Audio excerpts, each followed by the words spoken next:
20 बरस पहले वालिद साहब की डेथ हुई। भाइयों ने बहन से कहा कि इसमें से आपका हिस्सा 16 लाख बनता है, हम मकान सेल करके आपको दे देंगे। आज 20 साल हो चुके, ना उन्होंने वो वरासती घर फ़रोख्त किया और ना ही बहन को पैसे दिए।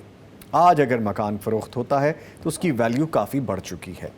बहन को अभी तक हिस्सा नहीं मिला। सवाल यह है कि आज अगर मकान फ़रोख्त होता है तो बहन को 20 साल पहले वाला बनाया गया हिस्सा 16 लाख ही मिलेगा, या फिर आज के हिसाब से उसका हिस्सा बनाकर बहन के हिस्से की रकम उसे मिलेगी। बड़ा ऑब्वियस सवाल है, जवाब इसी में ही है। आप प्लीज़ रहनुमाई फरमाइए।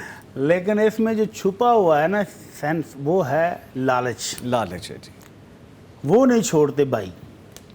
भाइयों को चाहिए था कि जब वालिद साहब की प्रॉपर्टी तकसीम करके आप खुद फ़ायदा ले रहे हो तो बहन को क्यों महरूम रखा हुआ है? फौरी बहन को भी 16 लाख दे देते, बात ख़त्म हो जाती जी। बहन को तो 20 साल तक महरूम रखा है और ख़ुद उस मकान से एंजॉय करते रहे। अगर 20 साल का रेंट ही लगाए तो देखिए कितना बनता है, कितना बन जाता है। तो अगर बहन ने 20 साल सब्र किया है तो अब इस मौके पर फिर बहन से ये कहें कि आपका तो वो 16 लाख ही है, तो ये ज़्यादती है, ये जुल्म है उसके साथ। अगर आपने 16 लाख देना था तो फिर 20 साल पहले देना था जी। अब अगर देंगे तो फिर अब मकान बेचा ही आपने तो मकान की जो मौजूदा वैल्यू है उसी में से बहन का भी हिस्सा निकालें। अदल इंसाफ का तकादा तो ये है कि जिस कदर आपकी प्रॉपर्टी बढ़ी है बहन की भी तो बढ़नी चाहिए ना। बहन की कम क्यों हो? बहन 20 साल सब्र भी करे और प्रॉपर्टी भी उसी की कम हो जाए, ये तो ज़्यादती है ना।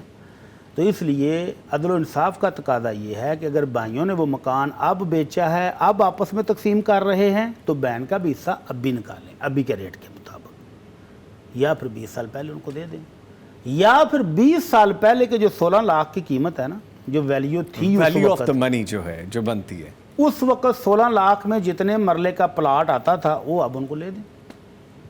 बहुत सी ऑप्शंस हैं डेफिनेटली, लेकिन इसमें अदलो इंसाफ की अगर ये लालच छोड़ दें तो 1 मिनट में हल हो जाएगा, और अगर भाई लालच में आ जाएं तो फिर ये 20 साल मजीद भी इंतजार करेंगे तो हल नहीं होगा। ठीक है।